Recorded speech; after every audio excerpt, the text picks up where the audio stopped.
tayo na at sama-samang pag-aralan ng asignaturang Filipino. Bawat letra, bawat salita na matutunghayan ng bawat isa.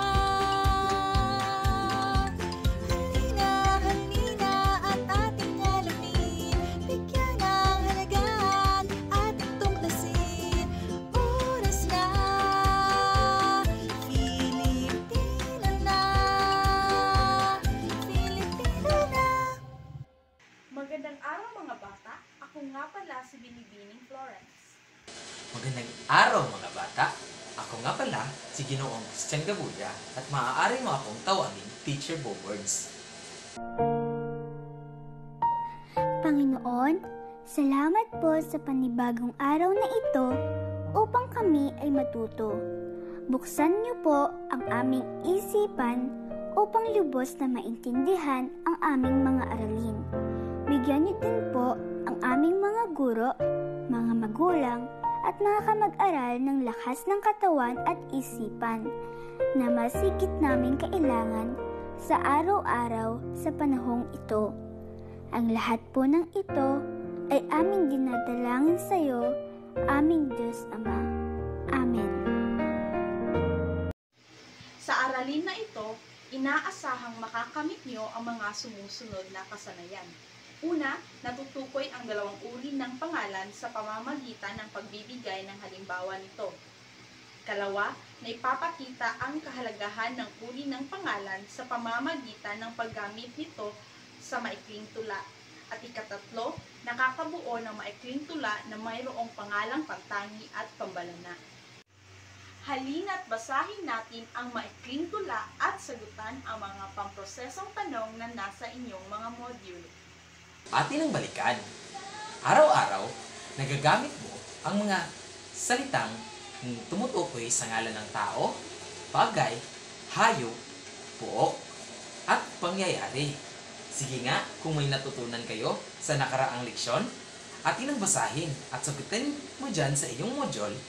Sige, una, masaya ako, binili ako ng sapatos ng aking ina. Tanong, alin ang ngalan ng tao? Alin ang ngalan ng bagay? Pangalawa, nakita ko ang aso sa loob ng kulungan. Alin ang ngalan ng hayop? At alin naman ang ngalan ng lugar?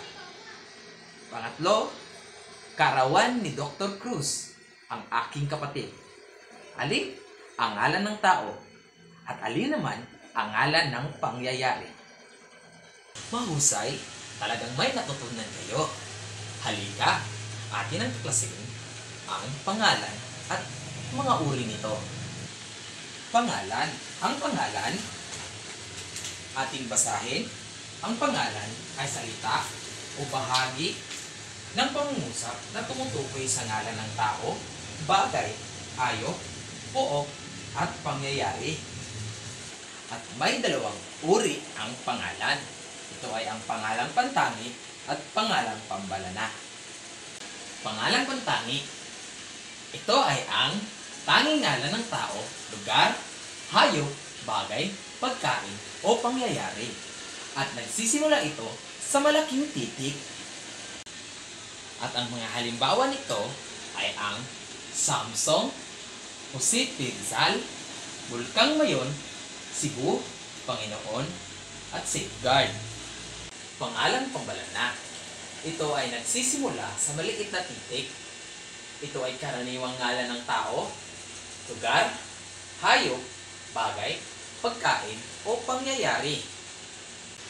Halimbawa nito ay sabon, bata, kotse, aso, doktor, guro, at gatas.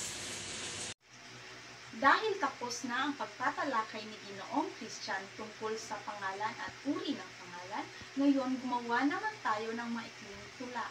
Basahin ng maigi ang panuto at ang rubrics ay nasa inyong mga module.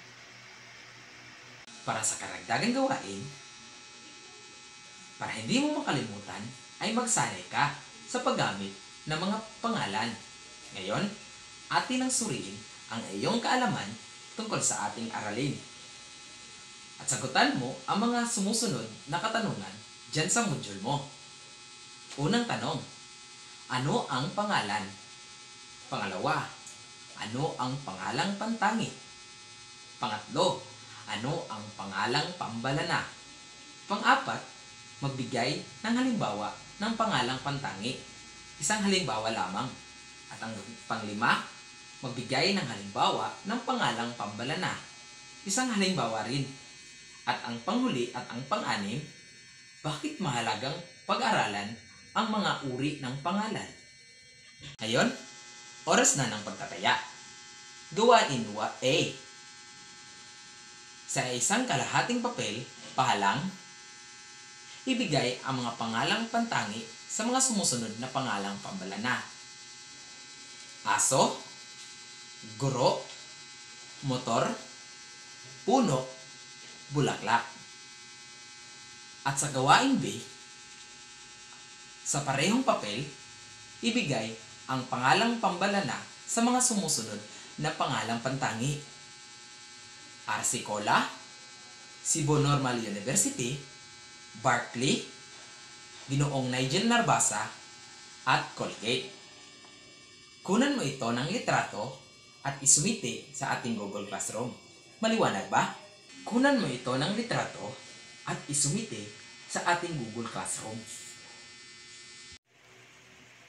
Para sa inyong takdang aralin, basahin ng maigi ang panuto at ang rubrics na nasa inyong mga module.